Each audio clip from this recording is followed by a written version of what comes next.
आज की कड़ी में हम स्वाधीनता सेनानी और समाज सुधारक सुमित मेहता का स्मरण कर रहे हैं। उनका जन्म 1 जुलाई 1877 को गुजरात के सूरत में हुआ था। मेहता ने 1910 से 1911 के दौरान चीन, Japan, Germany, France, England, America और कनाडा की यात्रा की। इस दौरान वे मैडम कामा, श्यामजी कृष्ण वर्मा और वीरेंद्र नाथ चट्टोपाध्याय जैसे भारतीय क्रांतिकारियों से मिले। इन बैठकों से उनकी विचारधारा का विकास हुआ और वे स्वतंत्रता संघर्ष में शामिल होने के लिए प्रेरित हुए। वे रामकृष्ण परमहंस, स्वामी विवेकानंद और उमर खयाम के धार्मिक विचारों और कार्यों से प्रभावित हुए। गोपाल कृष्ण गोखले से प्रभावित होकर Sumit Mehta servants of India society से जुड़े और शेष जीवन जन सेवा के लिए समर्पित करने का फैसला किया। सुमित मेहता ने 1927 में गुजरात में बाढ़ राहत कार्यों में भी भाग लिया।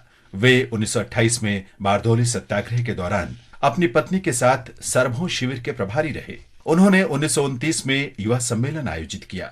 मेहता ने बड़ौदा प्रजामंडल के 2 सम्मेलनों की अध्यक्षता की। वे साबरमती, विसापुर और नासिक में 5 वर्ष तक जेल में रहे। उन्होंने किसानों, श्रमिकों और जनजातीय लोगों के कल्याण के लिए भी काम किया। जाने माने लेखक सुमित मेहता ने अपने जीवन के बारे में आत्मकथा के नाम से पुस्तक भी लिखी, जो उनके निधन के उपरांत 1971 में प्रकाशित हुई। उनकी अन्य पुस्तकों में समाज दर्पण और हालिह जमिन्ना गुलामो शामिल हैं। 15 दिसंबर 1968 को सुमित मेहता का निधन हो गया। आज हम राष्ट्रवादी सुशीला चेन त्रेहन का स्मरण भी कर रहे हैं। उनका जन्म 1 जुलाई 1923 को पंजाब के पठानकोट में हुआ था। सुशीला उत्साही स्वतंत्रता सेनानी और सामाजिक कार्यकर्ता थी। सुशीला के पिता मथुरादास त्रेहन अपने क्षेत्र में कांग्रेस पार्टी के संस्थापक सदस्यों में शामिल थे।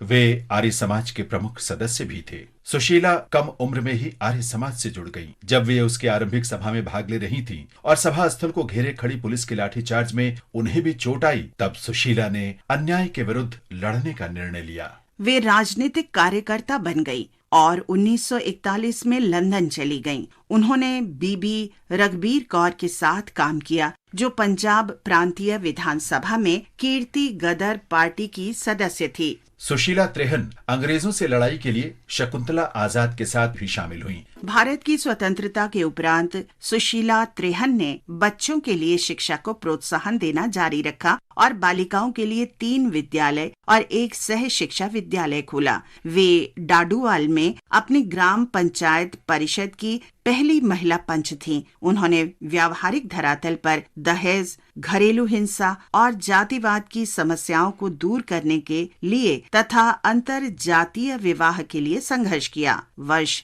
2011 में उनका निधन हो गया। हम आज स्वतंत्रता सेनानी आलेख पात्रा का भी स्मरण कर रहे हैं। उनका जन्म 1 जुलाई 1923 को हुआ था। अहिंसक नागरिक अवज्ञा के माध्यम से पात्रा को ओडिशा के विभिन्न क्षेत्रों में नागरिक अधिकारों और पर्यावरण संरक्षण के लिए आंदोलन करने की प्रेरणा मिली।